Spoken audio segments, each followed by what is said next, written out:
Well, we had a busy past couple of hours.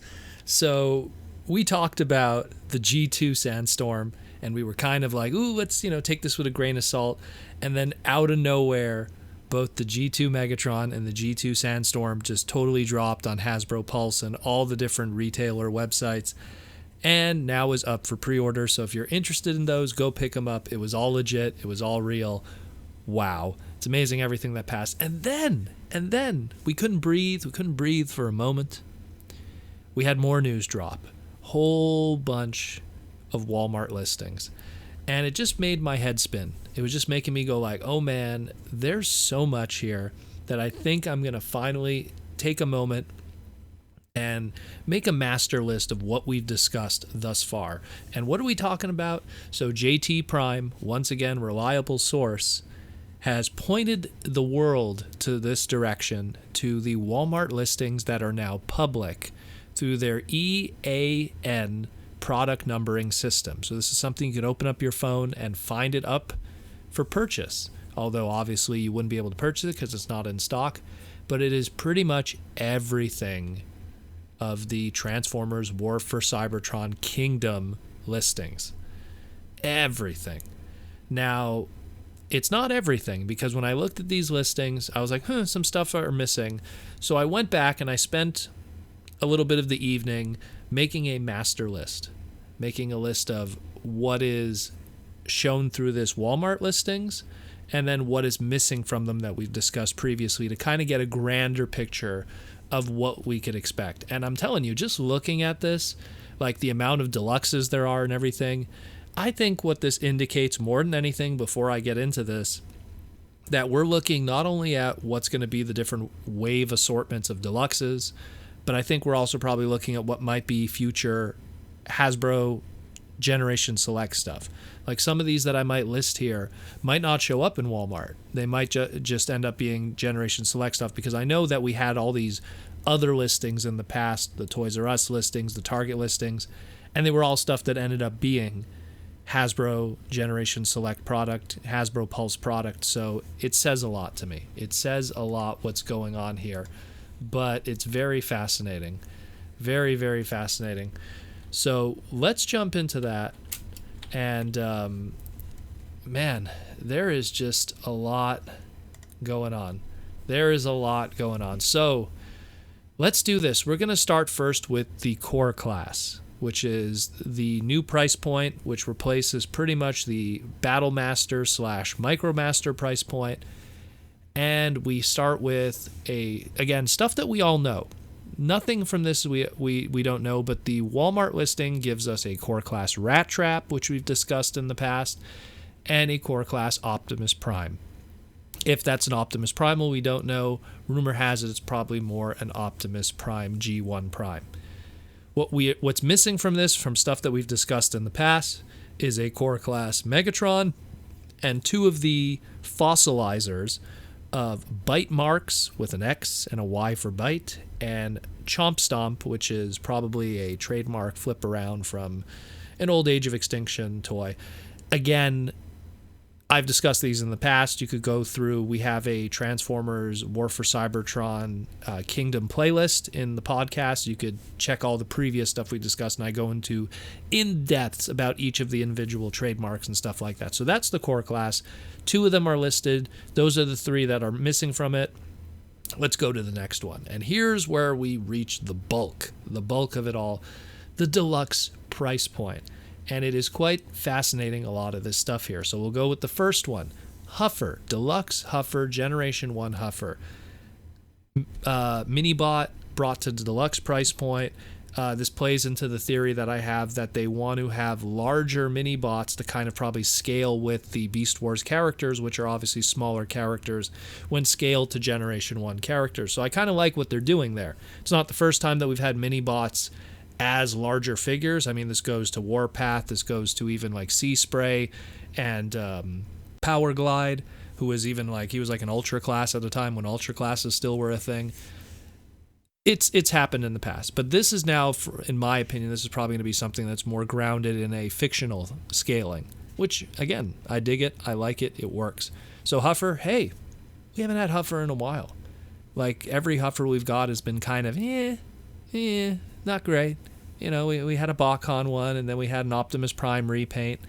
Not a lot of good Huffer toys. So, and we got I'm just turning my head looking at my collection. Yeah, we had a Creo. So, hey, Huffer, awesome. I like Huffer. He's a cool guy. I dig him. And the next one here, too. Hey, Pipes, repaint, remold of Huffer.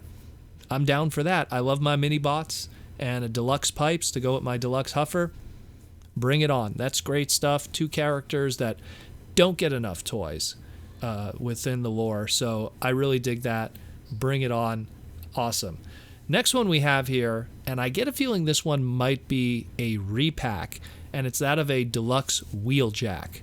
Now, I'm thinking that this is probably just a repack of the Earthrise Wheeljack. But the thing is that really necessary in the beginning of a brand new kind of assortment and concept? Now, granted, the argument could be, well, we got Rung as part of the Battlemaster assortment in Earthrise, even though he was in the last assortment of Siege.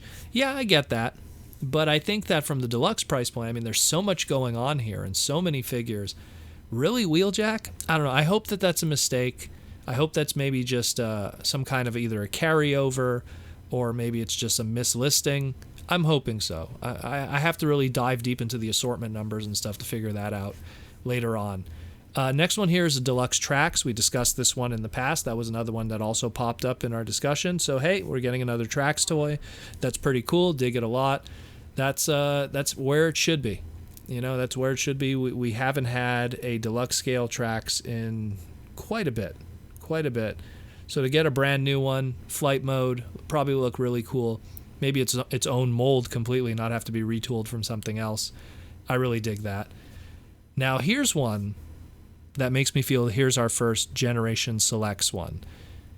Deluxe Class Shadow Panther. Now, for people who aren't familiar with the character of Shadow Panther, way back in 1996, Cheetor's original Deluxe Beast Wars mold, painted all black, made a Predacon, released in Japan exclusively, and then later on the Hasbro toy shop back in the early days of the internet. Shadow Panther Japanese exclusive, black Cheetor repaint. This, I feel, is going to be one of our Hasbro Pulse Generation Select releases. That won't be a Walmart thing. Just because I don't see them having a Cheetor on the shelf along with his repaint, even if it's spread out between a wave or two. Especially something like Shadow Panther that isn't like a big name value character outside of the obscureness that fans, accept. Next we have here Deluxe Scorpenoc. Trademark name save, going for the original Beast Wars character. Hey, it works. Scorpenoc hasn't had a toy in a while, and by that I mean the original Scorpenoc character of Beast Wars, not the Headmaster character that we're all still familiar with, showing up as a Titan class on our shelves. So yeah, I dig it. Again, makes sense. Good scale. Maybe he comes with his Cyber Bee. That'll work. That'll be awesome. Give us something that's show accurate. We haven't gotten anything good in a very, very long time for that character.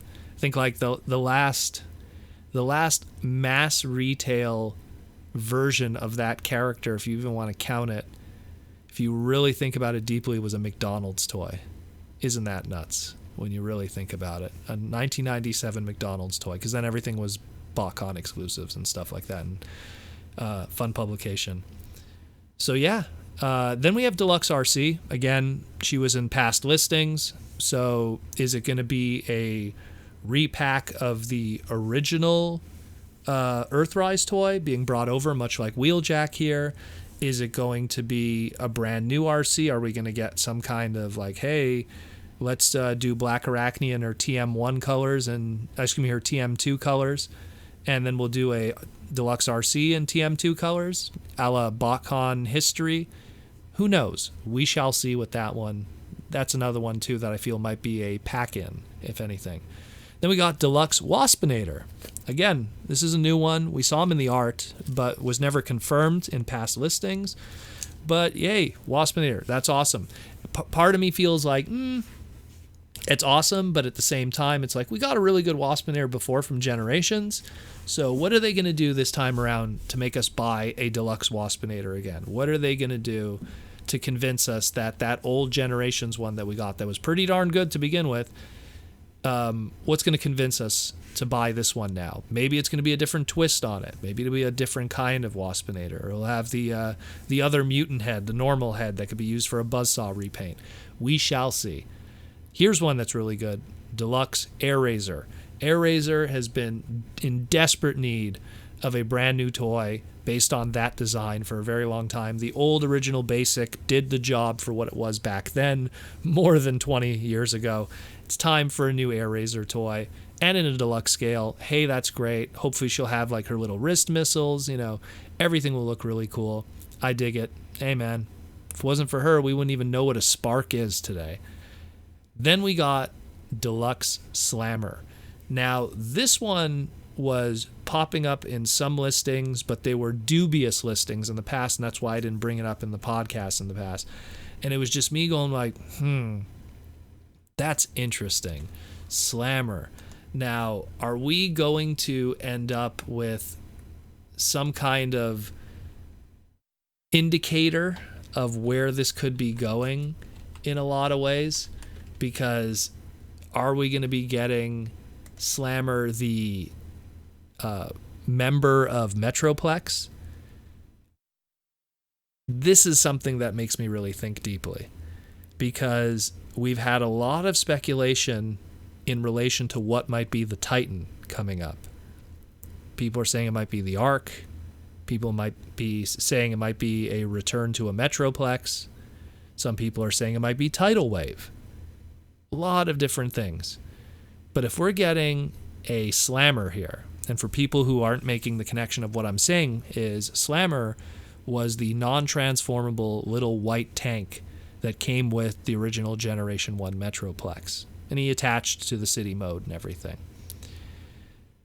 When you look at the Legends figure of Metroplex, and you kind of go like, okay, like Metroplex is here, and we have this Legends scale we have this Legends figure, which was the Japanese import of the Titan class that we had in America.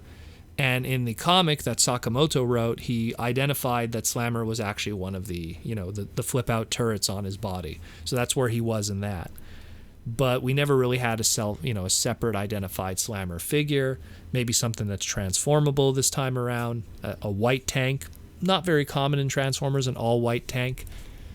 So this might direct us to what our Titan might be in a lot of ways too. So keep an eye on Slammer, because he's going to be some kind of indicator, I think, potentially for what our Titan class might be, one way or another. Now we got some weird names. Let's talk about Wing Finger, a deluxe class Wing Finger. I have no idea. Maybe it's a stand-in name. Wing Finger. Maybe it's Pterosaur. I don't know. Can't really say much. Same thing when we have here Deluxe Ractonite.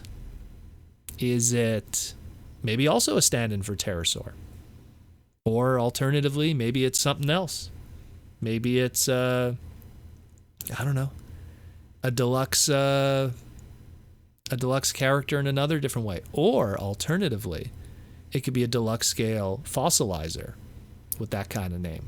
We don't know much about that one. I don't want to dive too deeply into it, but that's that.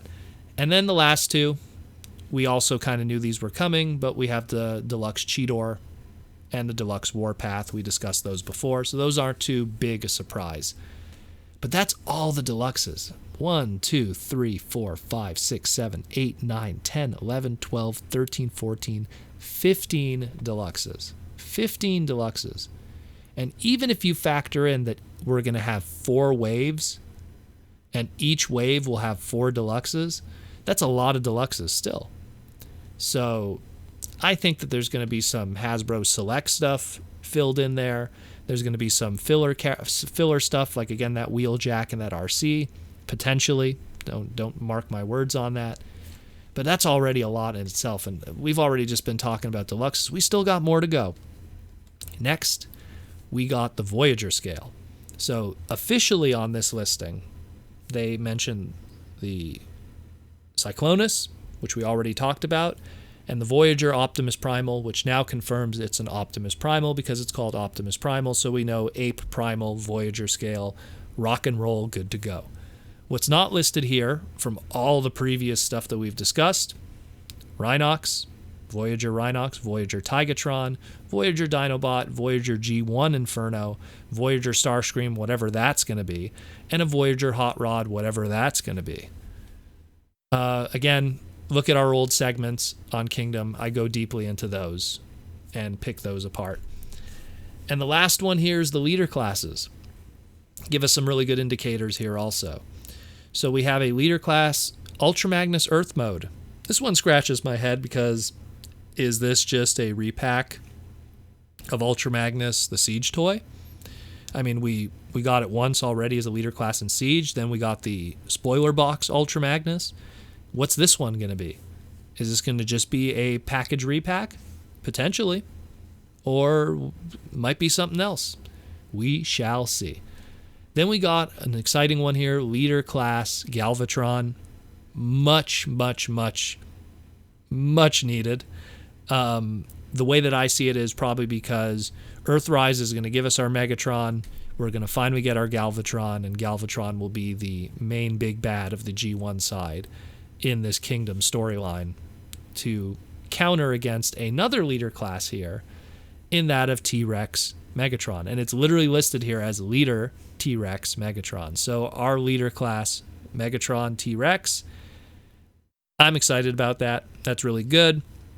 It'll probably be a good alternative to people who could not get the Masterpiece for $350, I think it was running. So that's some good stuff. That's some good stuff. Again, I said it on my Twitter. It's the best villain in all of Transformers mythos. Fight me if you disagree, but I love my Beast Wars Megatron. David K. is the man. And last but not least, listed here officially from Walmart, is the leader class Optimus Prime, and they put PR at the end of this. Now, PR refers to package refresh, which is sometimes when they do repack stuff. So I think that it's the leader class Earthrise Optimus Prime. They're going to be repacking it because it's just such a darn good mold, and it pretty much prints money. So I feel that probably from a fictional standpoint, it makes sense to just have that large one there too for people to buy. Hey, works out just good. Everyone's happy. They'll get a second chance to get at it. And only thing missing from this listing, from all the past ones that we've discussed, was that weird leader mutant Rodimus, which again made me like, oh, what's the story with that? I mean, we already have a Voyager Hot Rod. Now we got a mutant leader Rodimus. I don't know. That's why like there's what was listed, and then I want to talk about what we discussed previously that was absent from this, to kind of make sense of what it was fact and what was fiction and what is, falling into all of this. It's a lot of stuff, guys. It's a lot. It's a big list. I'm going to try to make sense of all of this. Probably when you're going to be hearing this segment, because I'm going to be uploading it overnight into Saturday morning. So when you're going to be hearing this, hey, let's hope that we learn some more information probably by the time I do my stream on Saturday evening. And hopefully we'll figure out what's going on here. But there's a lot of good stuff. Again, the ones that really catch my eye more than anything is that of the Huffer and the Pipes. Oh, and there also was a Black Arachnia. There was a Deluxe Black Arachnia listed too. I forgot to mention that. That's actually, I was looking at the list. I'm like, wait a minute, where's the Black Arachnia? So there's a Black Arachnia also. Who knows? Who knows? Like there's so much going on here. There's so much, and we haven't seen a single thing, which is so distressing when you think about it, that it's almost like I don't want to get my hopes up on a Huffer or Pipes or anything. I mean, again, if these listings are here on Walmart and they're right in our face, it pretty much confirms it. It pretty much says, hey, this is happening. But I really want to see what these guys look like. I really do. I know we all do, but let's get excited. Transformers War for Cybertron Kingdom is coming, 2021. That's the estimated arrival date. due to the slowdown because of everything that's going on in the world. We'll discuss it more during my stream Saturday night this weekend. If you're hearing this, probably tonight. Hopefully you're not hearing this late. But yeah, we'll discuss it, and we'll try to break down what's going on and make sense of everything. Maybe we'll get some guests. I'll see what I could do. But this is some crazy stuff. It's going to be a jam-packed year for Beast Wars, and rightfully so. Rightfully so. We went for the whole Prime Wars trilogy and a majority so far of this, War for Cybertron trilogy, praising that of the G1 with very little to no Beast Wars, touches, even a little touch. We got a Cheetor in Cyberverse. Okay. Yeah. So nice that we're going straight up on the beasts on this. The 90s kids are smiling. I guess the 90s kids are already smiling because of all that G2 stuff that dropped on Hasbro Pulse. All that G2 stuff also. But yeah, it's going to be an interesting year. So hopefully I'll see you on the stream later tonight.